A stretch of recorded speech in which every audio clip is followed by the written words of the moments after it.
የክርስቶስ ቤተሰቦች በጌታዬ በኢየሱስ ክርስቶስ ስም ፍጹም ሰላምታዬን እያቀረብኩላችሁ ድንገት የገባሁት ታቦትን በተመለከተ ለተናዳፊው ትዝታው የተሰጠ መልስ ባጭሩ ስላለኝ ነው።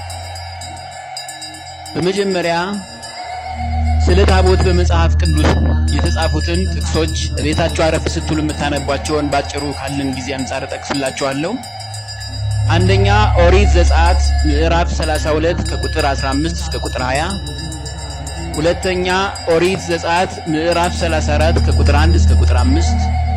ሶስተኛ ኦሪት ዘሁልቅ ምዕራፍ 14 ከቁጥር 39 እስከ ቁጥር 45።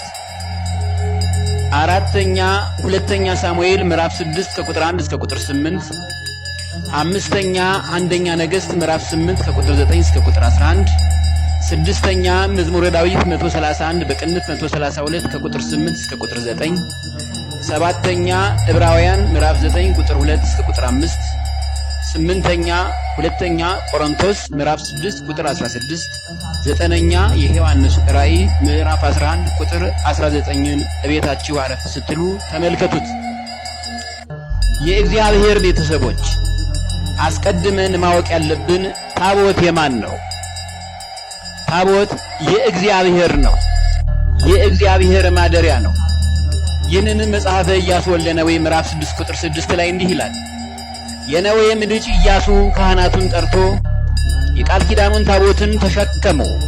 ሰባቱም ካህናት 7 ቀንደ መለከት ወስደው በእግዚአብሔር ታቦት ፊት ይሂዱ አላቸው ነው የሚለው።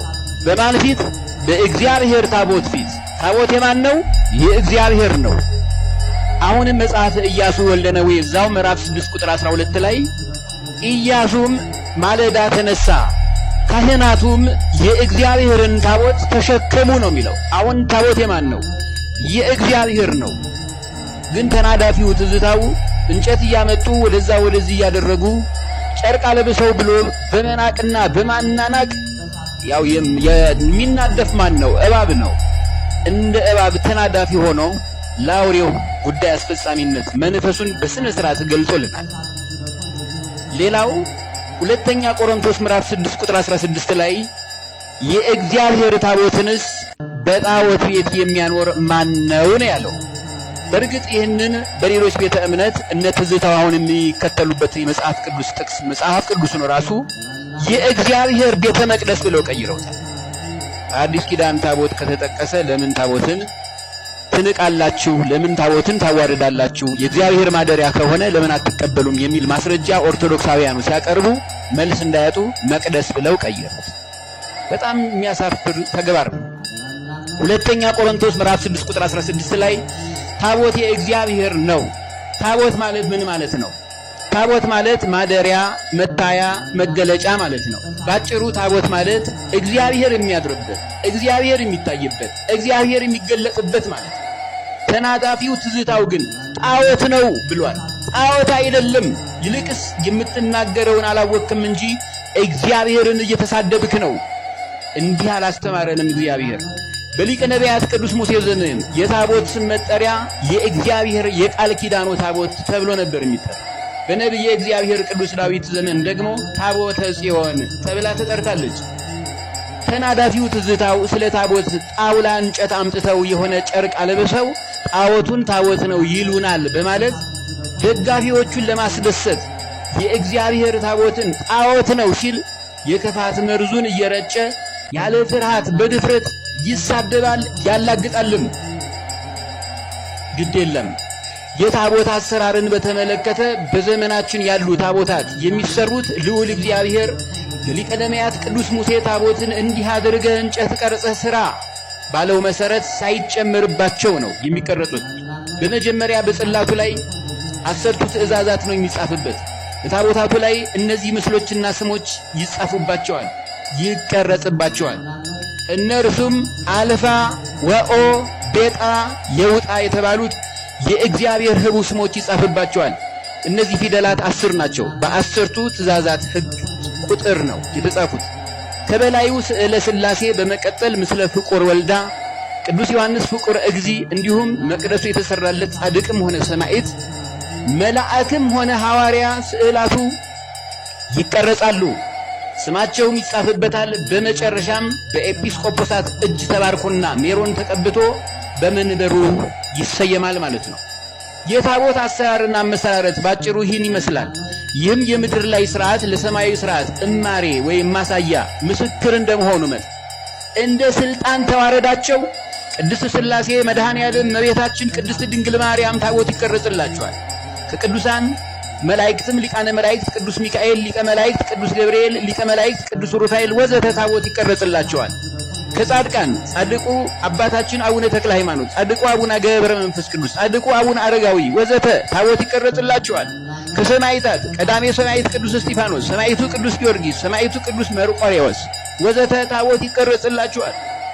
እነዚህንና ከጊዜ አንጻር ያልጠቀስናቸው ብዙ ቅዱሳን ልዑል እግዚአብሔር በማይጠፋ የዘላለም ስም እሰጣችኋለሁ ባለው መሰረት በገባላቸው ቃል ኪዳን መሰረት ታቦት ይቀረጽላቸዋል።